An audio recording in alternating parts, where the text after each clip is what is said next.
राम राम, स्वागत है आप सभी का। इंडिया न्यूज देख रहे हैं आप, मैं हूं आपके साथ पराग गुप्ता। बड़ी खबर की बात करेंगे। सबसे पहले भारत पाक के बीच बैठकों का दौर चल रहा है। शाम 5:30 बजे एमईए की बैठक होनी है। रक्षा और विदेश मंत्रालय की प्रेस कॉन्फ्रेंस, ये बड़ी खबर इस वक्त सामने आ रही है। शाम 5:30 बजे एमईए की बैठक होनी है। रक्षा और विदेश मंत्रालय की प्रेस कॉन्फ्रेंस होगी। भारत पाक के बीच बैठकों का दौर चल रहा।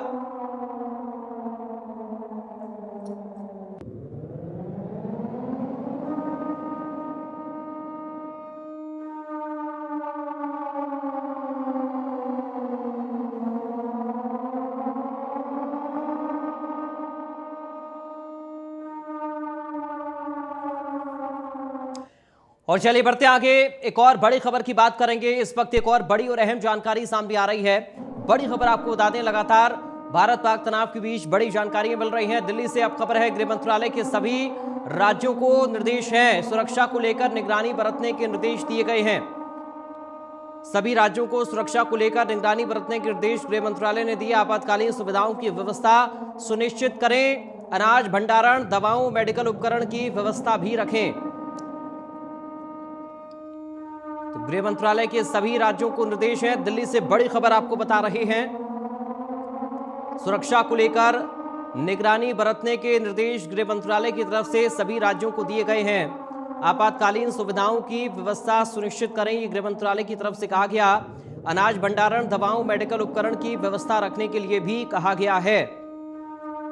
तो दिल्ली से बड़ी खबर इस वक्त मिल रही है।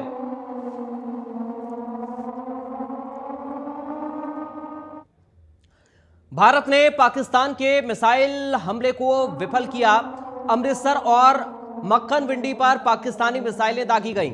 भारतीय सेना ने मक्खनविंडी गांव में बम को निष्क्रिय कर दिया है। यह बड़ी खबर इस वक्त आपको बता रहे हैं। नाकाम कोशिश की हमले की पाकिस्तान ने, लेकिन भारत ने मुंहतोड़ जवाब भी दिया है।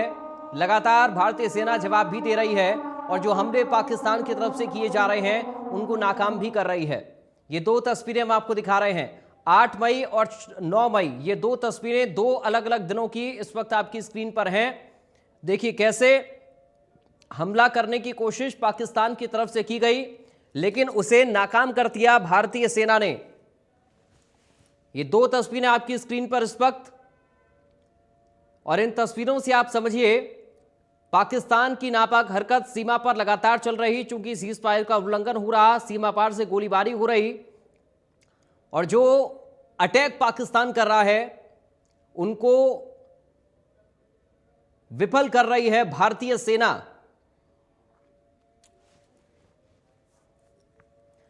चंडीगढ़ प्रशासन की जनता से अपील है, अफवाहों से बचकर रहें। ये अपील लोगों से है। अलर्ट की परिस्थिति में ब्लैकआउट जरूरी है। सायरन बजने पर लाइटें बंद करके रखें। ब्लैकआउट का पालन जरूर करें। 7 बजे के बाद बाजार बंद रहेंगे, मेडिकल स्टोर खुले रहेंगे, ये निशांत यादव की तरफ से कहा गया है। तो ब्लैकआउट का पालन जरूर करें, ये भी आम लोगों से अपील की गई है प्रशासन की तरफ से। 7 बजे के बाद बाजार बंद रहेंगे। 7 बजे के बाद बाजारों को बंद रखने के निर्देश भी दिए गए हैं। मेडिकल स्टोर खुले रहेंगे। बचते हैं एक तो हमारा रेड अलर्ट जिसको कहते हैं। तो जैसे ही हमारे पास एयर रेड की वार्निंग आती है एयरफोर्स स्टेशन से, तो हम रेड अलर्ट जारी करते हैं। ये जो सायरन है ये अप एंड डाउन पिच होती है इसकी, आपने देखी होगी। एक बार वो तेज जाता है, फिर नीचे 4 सेकंड तेज जाता है, 4 सेकंड नीचे आता है, फिर ऊपर, फिर नीचे। इसको हम प्ले करते हैं लगभग 5 मिनट तक, ताकि लोगों को सूचना हो जाए कि एयर रेड का अलर्ट है और वो अपने अपने घरों में चले जाएं। जो जो उनको डायरेक्शंस दी गई हैं वो फॉलो करें। उसके बाद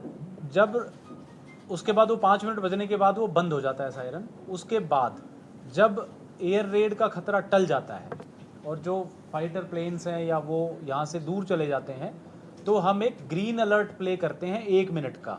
वो कॉन्स्टेंट पिच पे प्ले होता है, उसमें अप और डाउन नहीं होता।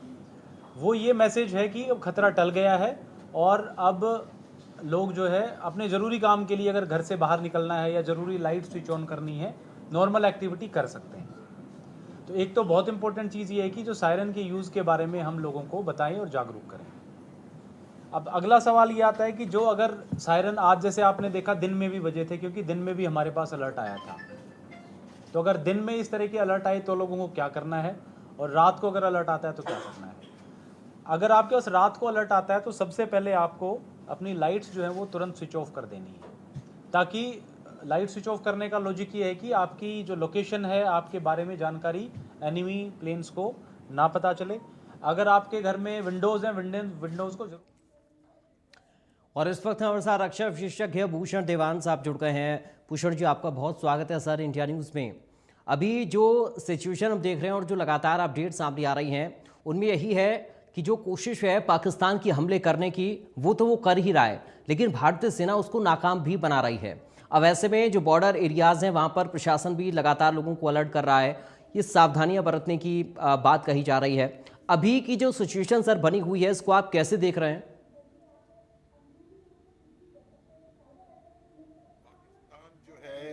हर अपनी चाल में मार खा रहा है। हमने 6 और 7 की रात को खाली इनके टेररिस्ट कैंप पे अटैक किया। मैं समझता हूं अगर मैं भी आसिम मुनीर होता तो मैं चुप नहीं बैठ सकता हूं, कुछ ना कुछ तो मुझे करना था, और मैंने कोई कदम उठाए जी। पर उनको मालूम नहीं उनके पास चाइनीज माल है, उनके पास JF-17 है, उनके पास HQ-9 है, उनको मालूम नहीं हमारे पास S-400 है, उनको मालूम नहीं वो कितने भी ड्रोन और मिसाइल छोड़ेंगे। हमारा एयर डिफेंस पूरा सियाचिन से लेके जम्मू कश्मीर से लेके राजस्थान तक एकजुट है। बिल्कुल। मतलब परिंदा भी नहीं अंदर घुस सकता है। तो मैं इस चीज से बहुत ज्यादा खुश हूं, क्योंकि जब हम लोग मिलिट्री में थे, हम चीजें प्रिक्योर करते हैं तो हम घर में भी लेते हैं, कोई नई टीवी खरीदनी हो या मोबाइल खरीदना हो, जब तक हम ट्राई नहीं कर पाते या कोई हमें बता नहीं पाता कैसे चलता है, हमें भरोसा नहीं होता है।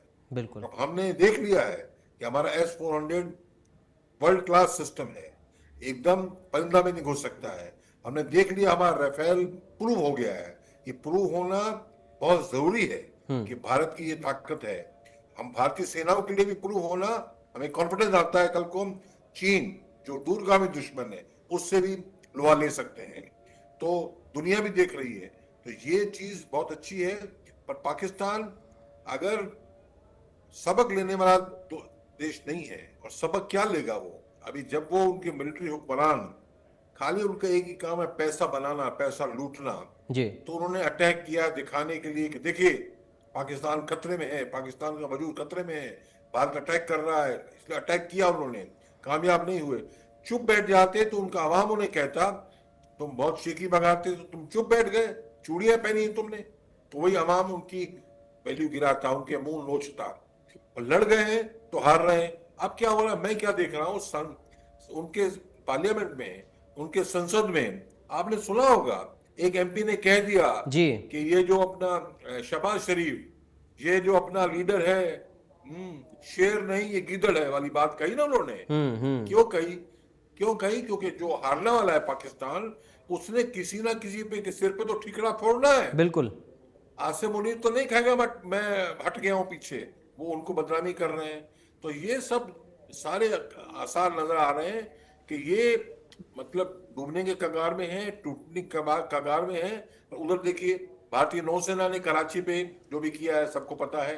और अभी तो आगे बढ़ना, जो इनके गले में रस्सी है वो धीरे धीरे टाइट हो रही है, वो टाइट होनी चाहिए। क्यों? अगर ये सांप की भी तोड़ी नहीं गई तो हर 6 महीने, हर 2 साल हमको ऐसा भुगतना पड़ेगा जी। और अभी एक से इस एक्शन से, जो मैं शुरू से कह रहा हूँ, 22 तारीख से कह रहा हूँ, आसिम मुनीर ने हमें प्लेट में मौका दिया है जी। अगर हम ऐसे अटैक करते, जनाब आपको सुन के अचंभा होगा। जब बॉम्बे जहां मैं रहता हूँ, राज ठाकरे, बाला साहब ठाकरे का भतीजा, हिंदू हृदय सम्राट बाला साहब ठाकरे, वो आज स्टेटमेंट उसका मैंने पढ़ा, वो कहता है कि ऑपरेशन सिंदूर गलत है। क्यों? वो अपनी मुस्लिम कॉन्स्टिट्यूंसी को साधने के लिए ये काम कह रहा है। ऐसे लोग भी जेल तुम्हारे पास हैं। तो अगर ये मौका में ना से मुनीर देता तो हम इतना स्ट्रॉन्ग एक्शन पाकिस्तान के ऊपर गर्दन दबाने के लिए कर ही ना सकते थे। हम तो गर्दन दबाने वालों में से लोग नहीं है, पर गर्दन दुष्ट की गर्दन दबाए बगैर काम होगा नहीं। और दूरगामी तभी काम होगा कि पाकिस्तान कई टुकड़ों में टूटेगा, जैसे 71 में टूटा था। जी। और अभी तो सर उधर बलूचिस्तान में भी भारी विरोध का सामना और कहें कि वहां से भी मार का सामना पाकिस्तान को करना पड़ रहा है। वो सिचुएशन बहुत ज्यादा कहें कि चौतरफा पाकिस्तान घिरा हुआ है। बिल्कुल बिल्कुल, मैं तो कहता हूँ, वो कहते हैं ना, एक धक्का और दो बस जी। गिर जाएगा, एक धक्का और दो। बलूचिस्तान, पीओजे सिंध, खैबर पख्तूनवा, जी। उधर उधर से तालिबान। तो ये ऑलरेडी, भाई वो तो दूध उबलने वाला था, उबल ही रहा था वो तो। ये तो मौका दिया आज से मुंडी ने, विनाश काले विपरीत बुद्धि, ये मौका दिया, हम उसको गुना रहे। हम ना, नहीं तो हमारे देश के भाई टुकड़े टुकड़े गैंग बोलते, ये जबरन कर रहे हो। और मैं इसी बात में कह रहा हूं, मैं ये कह रहा हूं, हमारा जो वॉर है, मिलिट्री हमारी लड़ेगी, बॉर्डर पे लड़ेगी, मिलिट्री काली नहीं, सब नागरिक भी एक किस्म से साथ देते हैं।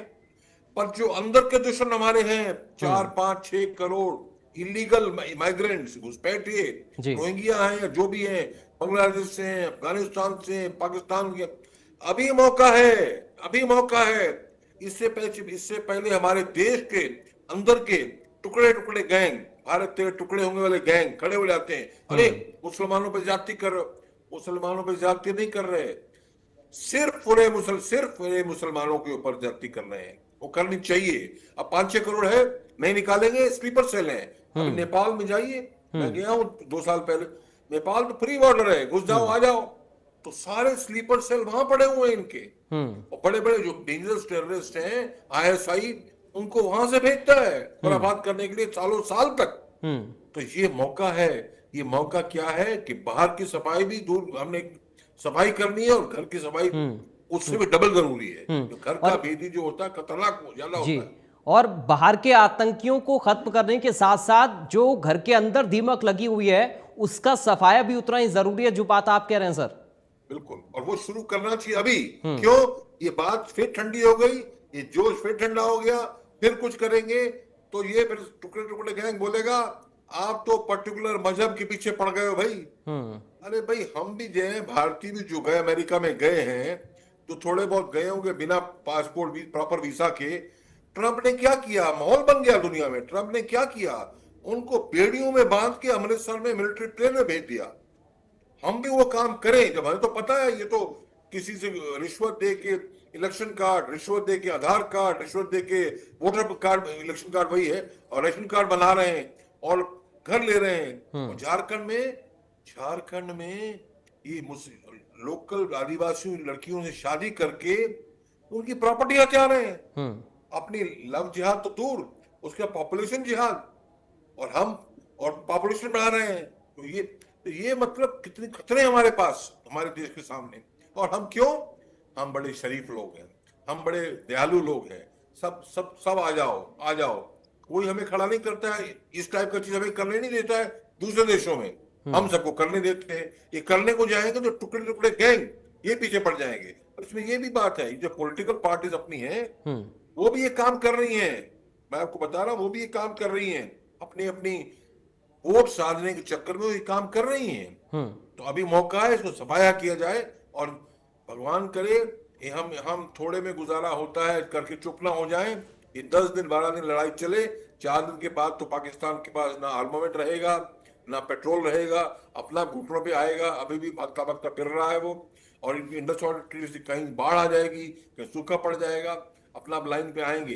पर हमने ये मोमेंटम, ये जो एक गाड़ी चल पड़ी हमारी, इसको हमने रोकना नहीं है। मैं तो देखता हूँ, गृह सचिव से कल मोदी जी ने मुलाकात की है। मैं तो समझता हूँ, अगर हमारे अभी 800 जिले हैं भारत में, हर जिले का कलेक्टर जो होता है, डिस्ट्रिक्ट कलेक्टर, वहां के राजा है जी। अगर वो IAS है, छोड़ दो मुर्शिदाबाद, छोड़ दो ममता बनर्जी, वो अगर डिस्ट्रिक्ट कलेक्टर को ऑर्डर दिया जाए, आपका ड्यूटी है कि प्रमोशन की बात है, ट्रांसफर की बात है, साल में 1.5 साल में 18 सारे रोहिंग्या जो इलीगल हैं, इनको चिन्हित करो और भगाओ, नहीं तो तुम भागोगे। देखो अपना काम होगा, तो ये अभी कर सकते हैं। और वैसे हो, गड़बड़ ना हो तो टुकड़े टुकड़े गैंग बोलेंगे, ये क्या तुम तानाशाही कर रहे हो मोदी जी, देश की खोखला करने वाले। तो कई तुम्हारे जैसन कुर्सी दीवाने ये लोग हैं, इनको भी हमने टैकल करने का मौका अभी हमें मिला है, इसको हमने भुलाना चाहिए पूरी तरीके से। ठीक है सर, एक चीज़ और मैं आपसे समझना चाह रहा हूं, चूंकि आप इसे बेहतर आसान भाषा में समझा भी सकते हैं, क्योंकि जितने भी अटैक पाकिस्तान ने करने की कोशिश की उन सभी को ध्वस्त कर दिया भारत के एयर डिफेंस सिस्टम ने। भारत के जवानों ने एलओसी पर जो फायरिंग हो रही है, घुसपैठ की जो कोशिश हुई, वहां पर भी 7 आतंकवादी मारे गए, जैश से जुड़े बताए भी जा रहे हैं। पाकिस्तान हमारे जो हमले हो रहे हैं उनको रोक नहीं पा रहा है। ये बात क्लियर है कि पाकिस्तान ना तो हमला करने में सक्षम है, ना ही हमलों को रोकने में सक्षम है। बिल्कुल ठीक कह रहे हैं। इस बात का मुझे बहुत फक्र है जी, और बहुत खुशी है, क्योंकि हमारा दूरगामी दुश्मन चीन है। पाकिस्तान तो छोटा दुश्मन है जी। इनको तो हम देख लेंगे, कोई प्रॉब्लम ही नहीं है। पर हमारा जो निर्णय हुआ S-400 लेने का, प्रूव हो गया कि वर्ल्ड क्लास सिस्टम है, बिल्कुल। और हमें भरोसा हुआ, चीन को पता लग गया। तो ये मतलब ये है कि ये मैं आपको भी बताया, आपको ये प्रूव होना बहुत जरूरी था। तो ये अच्छी बात है और हमको पूरा बल मिलता है इससे। जब मेरे को पता है मेरी तलवार में धार बराबर है, तो मुझे लड़ाई के मैदान में कूदने में शंका नहीं होती। और जब टेक्नोलॉजी सारी तो खुद बनाते नहीं, तो शुरू किया है हमने, कहीं से कुछ लाते हैं, कहीं से कुछ लाते हैं, मैनुअल में लिखा होता है कई बातें, पर क्या होता है ये कह सकते हैं सर, ये टेस्टिंग हो गई है और राफेल ने भी अपना दम दिखा दिया है। बार बार जो राफेल को लेकर पाकिस्तान एक झूठा नैरेटिव गढ़ने की कोशिश कर रहा था कि हमने ये नुकसान पहुंचाया, वो नुकसान पहुंचाया, एक भी सबूत पाकिस्तान के पास उसका नहीं है। और राफेल ने जो नुकसान पहुंचाया पाकिस्तान में, उसका दम भी दुनिया ने देख लिया। वो भी ठीक है, और साथ में हमारी जीत तो साफ जाहिर हो गई। और चीन का माल, जो चीनी माल कहा जाता है, चले तो चले, नहीं तो प्रभु कृपा ना भी चले। JF-17 जो राफेल के मुकाबले में खड़ा किया जाता था, और उसके बाद उनका HQ-9 जो एयर डिफेंस सिस्टम खड़ा किया जाता था, उसकी भी पोल खुल गई। तो हमको पूरा भरोसा है कि हम बड़े दुश्मन, अगर चीन उभरता है इस मामले में इस तरीके से, तो हम उसको भी, भारतीय सेनाएं उसको भी हराने में, दांत खट्टे करने में सक्षम है। वो भी डरेगा, हिमाकत नहीं करेगा, चाहे कितनी मिसाइलें हो, चाहे कितने उसके पास ड्रोन्स हो, खुद बनाता हो या खरीदता हो, उसकी चिंता नहीं हमें। डॉक्टर भूषण देवान जी, बहुत शुक्रिया सर आपका, आप जुड़े, आपने अपना समय दिया और हमारे साथ बातचीत की है इस मुद्दे पर। तो आप डॉक्टर भूषण देवान को सुन रहे थे, रक्षा विशेषज्ञ, वो बता रहे थे कि किस तरह से ये जो पूरा तनाव भारत और पाकिस्तान के बीच में चल रहा है, इसमें भारत की ताकत क्या है और पाकिस्तान कहां पर खड़ा हुआ है। तो भारत पाकिस्तान तनाव के बीच हरियाणा में अलर्ट जारी किया गया है। जिला स्तर पर प्रशासनिक बैठकें हुई हैं, आपात स्थिति के लिए अलर्ट रहने के निर्देश दिए गए हैं। प्रशासन की ओर से जगह जगह चेकिंग अभियान चलाया गया है। तो जिला स्तर पर प्रशासनिक बैठकें हुई हैं, आपात स्थिति के लिए अलर्ट रहने के लिए निर्देशित किया गया है। तो ये बड़ी और अहम जानकारी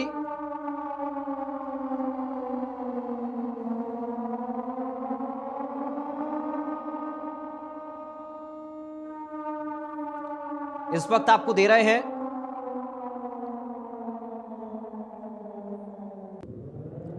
भारत पाकिस्तान तनाव के बीच ये बड़ी खबर, और ये 3 तस्वीरें इस वक्त आपकी स्क्रीन पर आपके सामने आ रही हैं। सुरक्षा बढ़ाई गई है, चेकिंग अभियान चल रहा है, सार्वजनिक जगहों का निरीक्षण भी लगातार किया जा रहा है।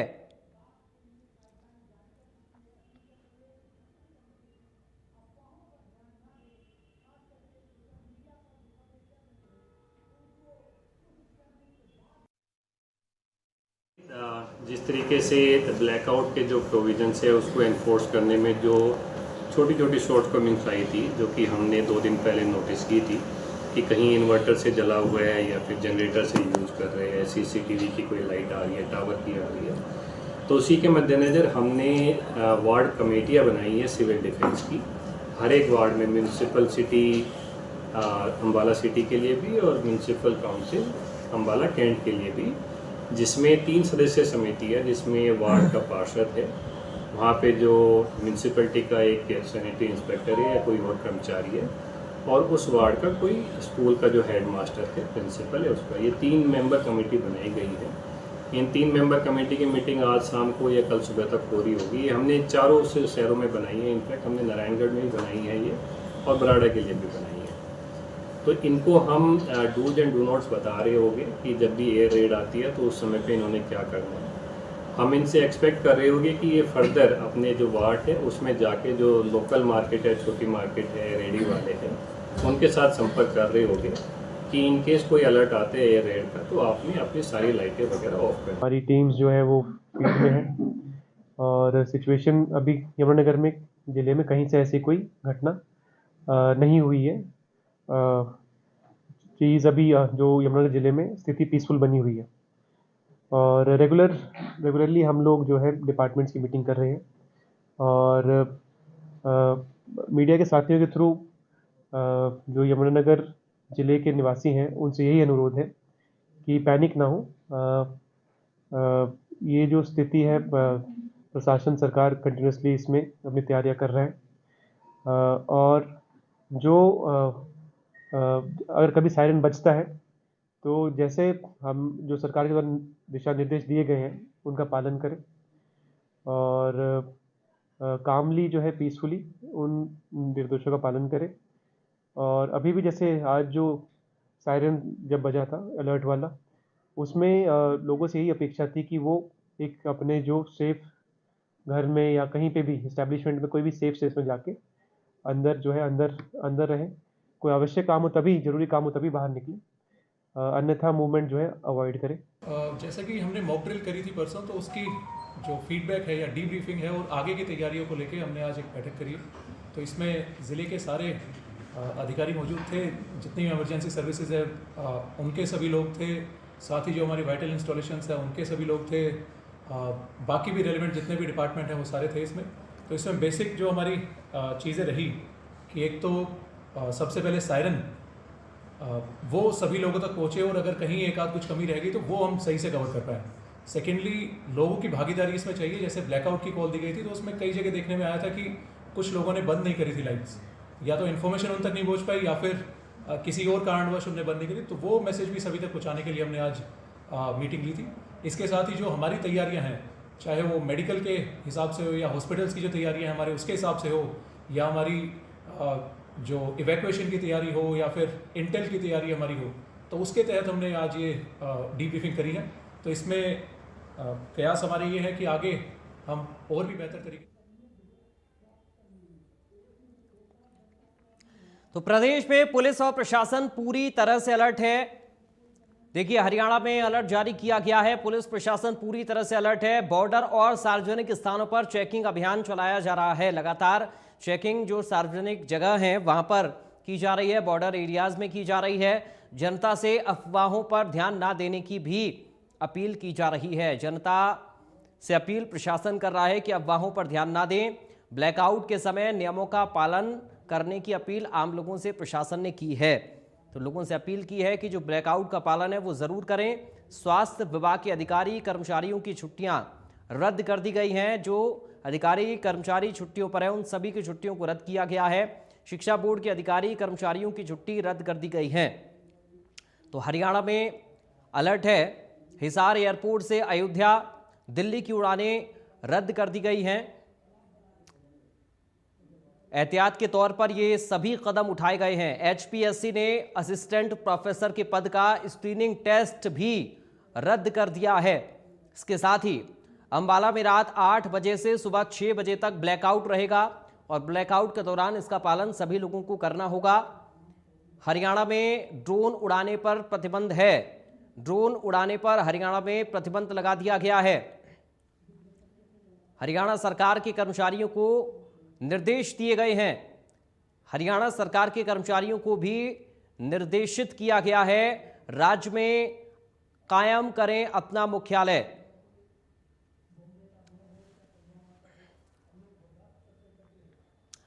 उधर भारतीय सेना ने ऑपरेशन सिंदूर के तहत पाकिस्तान को मुंहतोड़ जवाब दिया है। भारतीय सेना ने सर्जिकल स्ट्राइक कर आतंकवादी ठिकानों को ध्वस्त किया, जिसमें पलवल जिले के गांव मोहम्मदपुर कुलाबत के जवान दिनेश कुमार शर्मा शहीद हो गए।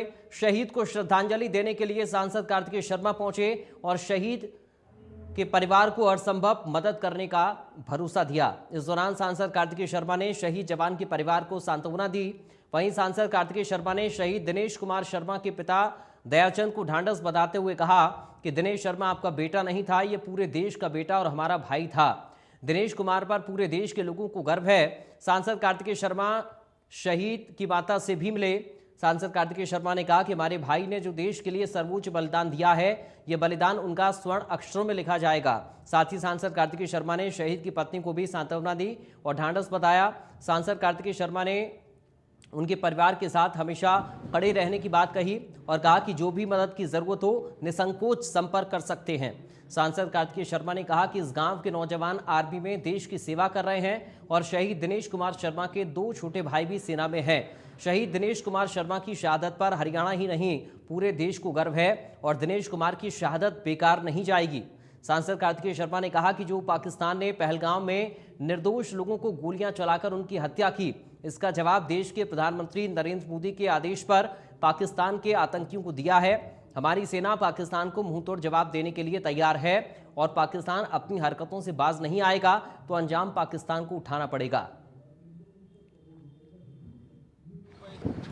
ये बहुत ही दुख की घड़ी है। पूरा परिवार, पूरा ज़िला, पूरा गांव, पूरा प्रदेश, पूरा देश आज ऐसी कामना कर रहा है कि जो ये दुख की घड़ी परिवार के ऊपर आई है, पूरा देश की आस्था है कि वो सब पूरा देश उनके साथ है।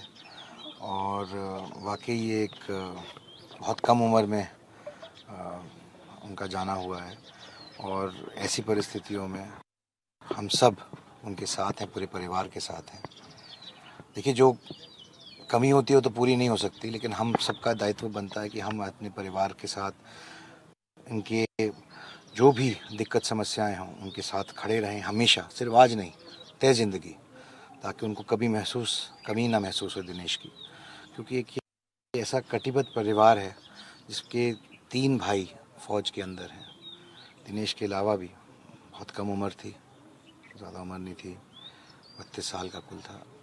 पूरा देश आज गमगीन है और हमारी भावनाएं पूरे परिवार के साथ। देखिए, मैं सिर्फ इतना कहना चाहता हूं कि जो हमारे वीर शहीदों का बलिदान खाली नहीं जाएगा और जिस तरीके की कायराना हरकत पाकिस्तान ने की है उसका जवाब तो उनको मिल ही रहा है, लेकिन जो भी हमारे जानो माल का नुकसान हो रहा है, हमारे शहीदों का, हमारे बच्चों का, हमारे साथियों का, उसका भी बदला लिया। भारत पाकिस्तान के हालात तनावपूर्ण स्थिति तक पहुंच गए हैं। जो लोग एलओसी पर फंसे हुए हैं उनके लिए सिविल डिफेंस टीम का गठन किया गया है। ये लोग फंसे हुए लोगों की मदद कर रहे हैं। लाइन ऑफ कंट्रोल उड़ी से हम लगातार इंडिया न्यूज पर दर्शकों को दिखा रहे हैं कि किस तरह की स्थिति इन एलओसी वाले इलाकों में बनी हुई है, क्योंकि बीती रात से अब तक लगभग ऐसे कई गोले दागे गए जिनमें जो यहां की आबादी है उनको नुकसान पहुंचा है। फिलहाल यहां पर इवैक्यूएशन की जहां तक बात आती है, 70% लोग जो है, इन एलओसी में रहने वाले लोग जो है वो यहां से निकल चुके हैं। सरकार की तरफ से जो व्यवस्थाएं रखी गई है, खासतौर पर अगर हम बारामूला या इससे जो सेफ जोन माने जाते हैं उन इलाकों में इन लोगों को रखा जा रहा है, लेकिन कुछ लोग जो है वो यहां से जाना नहीं चाहते हैं। लोगों का कहना है कि उनके माल मवेशी जो है यहां पर है और उनको छोड़े बगैर जो है वो नहीं जा सकते। फिलहाल आप तस्वीरों में देख सकते हैं, यहां पर सिविल डिफेंस टीम के ये युवा है जो लगातार इन लोगों की सहायता कर रहे हैं, जो लोग अभी भी यहां पर फंसे हुए हैं। मैं इन लोगों से कुछ बात करने की कोशिश करूंगा। आप मुझे बताइए, कितने लोगों का ये ग्रुप है जो आप अभी इन लोगों की सहायता कर रहे हैं? सर, हमारा जो अभी ग्रुप है ये अप्रॉक्सीमेटली 100 सिविल डिफेंस वॉलंटियर्स का ग्रुप है, जो कि बारामूला के मुख्तलिफ एरिया से यहाँ पे आए सर। तो अभी तक क्या प्लान्स है आपके, क्योंकि अभी भी कई सारे एरियाज में जो है लोग फंसे हुए हैं और कुछ लोग ऐसे भी हैं जो वापस नहीं जाना चाहते, किसी लोकेशन सेफ जोन में नहीं जाना चाहते हैं, उनके लिए क्या कुछ कर रहे हैं आप? सर, एज यू नो कि दैट फ्रॉम लास्ट 3-4 डेज से जो अनफॉर्चुनेट इंसिडेंट जो पाकिस्तानी आर्मी की तरफ से सिविलियन जो एरियाज है, सिविल एरियाज टारगेट किए जा रहे हैं, जिसकी वजह से एंड कल ही एक इंसिडेंट पेश आया जहाँ पे यहाँ की लोकल फीमेल की डेथ हुई, साथ साथ में बहुत सारे लोग इंजर्ड हुए थे। यहाँ पे जो SDRF वाली जो टीम थी वो ऑलरेडी काम कर रही थी कुछ दिनों से, एंड साथ साथ में यहाँ पे कुछ सिविल डिफेंस वॉलंटियर्स भी थे। एंड आज हमने कोशिश की कि दैट पूरे डिस्ट्रिक्ट बारामूला से हम भी कोशिश करेंगे that will be part of this civil defence volunteers group. कोशिश हमारी ये है सर कि दैट जो भी एरियाज इफेक्टेड हुए हैं वहाँ पे जाना और जो लोग फंसे हैं उनको इवैक्यूएट करना, साथ साथ में वो लोग जहाँ पे बुजुर्ग है, बच्चे हैं, औरतें हैं, उनको भी कोशिश ये करे कि वो सेफ जगहों पे पहुँचाया जाए। That's our main concern sir. फिलहाल जो हालात बने हुए, लगातार फायरिंग जो है वो रिपोर्ट हो रही है। शाम के टाइम पे ज्यादा फायरिंग इंसिडेंट जो है वो रिपोर्ट हो रहे हैं और ज्यादातर सिविलियन आबादी को जो है टारगेट किया जा रहा है। तो आप कुछ सेफ्टी मेजर्स अपने लिए ले रहे हैं कि ऐसे ही आप? सर एज ऑफ आपके सामने जैसे हैं वैसे ही सर। इट्स वेरी अनफॉर्चुनेट कि आई डोंट थिंक सो कि दैट किस तरह की आर्मी है जो सिविलियन एरियाज पे टारगेट किए जा रही है। एंड इस कल भी जो कुपवारा के जो कुछ एरियाज है वहाँ पे भी सिविलियन एरियाज पे टारगेट किया गया, फायरिंग की गई, हेवी शेल्स लगाए गए एंड यहाँ पे भी सेम सिचुएशन है। It's very unfortunate. We should as a society ऐसी चीज़ों को हमने मजम्मत करने की ज़रूरत है। साथ मिलके दिस इज़ द टाइम जब as a society, civil society जो यहाँ की पुलिस है, आर्मी है, एडमिनिस्ट्रेशन है, साथ मिलके हमने चलाना है एंड जहाँ पे हमें लगे कि एक दूसरे की हेल्प करनी है सर। सबसे बड़ी बात यहाँ पर यह है कि एक दूसरे की हेल्प करनी है, ये सबसे बड़ा एम है।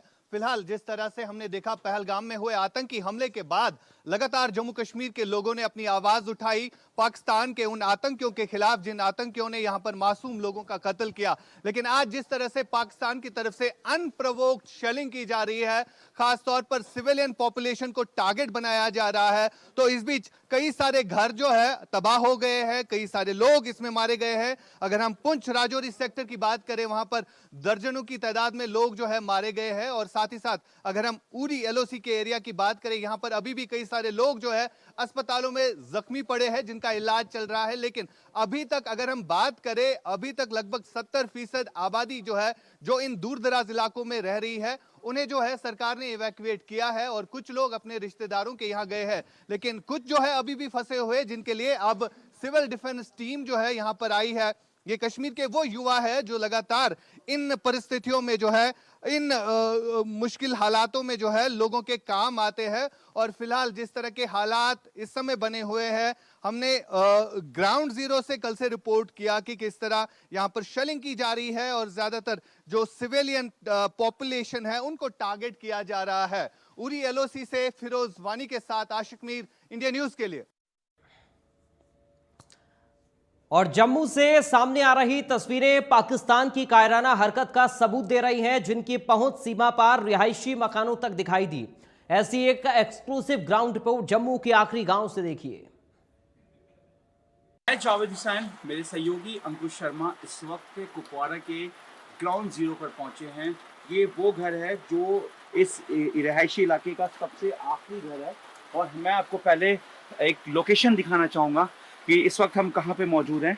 और ये पूरा ग्राउंड रिपोर्ट इंडिया न्यूज़ आप तक ये तस्वीरें दिखा रहा है और मकसद सिर्फ इतना है कि देखिए भारतीय लोगों को, यानी कि भारत के रहने वाले लोगों को जो पाकिस्तान की आर्मी है वो किस तरीके से परेशान कर रही है और किस तरीके से रिहायशी इलाके में बमबारी कर रही है। हमने इसके आगे भी आपको दिखाया, हालांकि रास्ता बहुत यहाँ पर ख़राब है, बारिश हो रही है और यहाँ पर चलना बहुत मुश्किल है। लेकिन ऐसे कंडीशन में यहाँ पे रहने वाले लोग यहाँ तक अपने गुजर बसर के लिए यहाँ पे रुके हुए हैं। हालांकि घर के परिवार के जो महिलाएं हैं, बच्चे हैं, बुजुर्ग हैं, वो इस वक्त यहाँ पे नहीं है। और ये पूरा एक इलाका है, देखिए ये पूरा दूर दूर तक ये इलाका है। हालांकि हम ज़्यादा दूर सुरक्षा कारणों से नहीं दिखा सकते हैं, लेकिन ये पूरा जंगल का पीछे का इलाका है। और इस वक्त हम यहाँ पे पहुँचे हैं बिल्कुल ग्राउंड जीरो पे और आप देख सकते हैं, पहले हम आपको तस्वीर दिखाएंगे।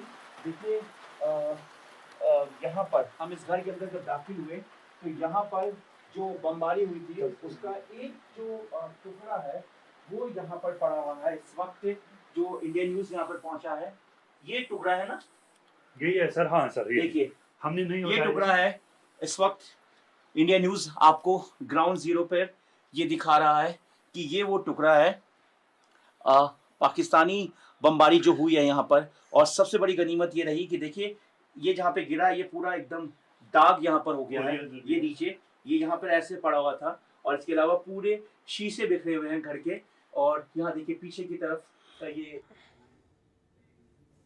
चलिए अब आपको सीधा विदेश मंत्रालय की प्रेस कॉन्फ्रेंस में लेकर चलते हैं। Operation Sindoor, we are also joined by colonel Sofiya Qureshi and